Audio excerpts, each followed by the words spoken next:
இது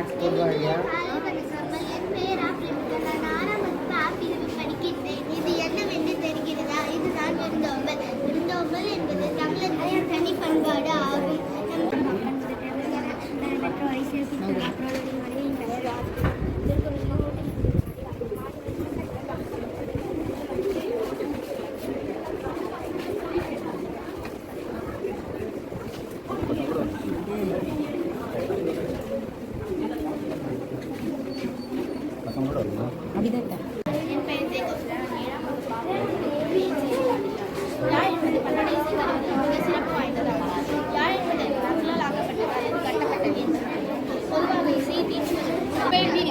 நான் 7ஆம் வகுப்பு ஆசிரியரை படிக்கிறேன். எனது செயல்பாடு எழுத்தாணின் வகைகள். எழுத்தாணின் வகைகள் என்றால் என்ன உங்களுக்கு தெரியுமா?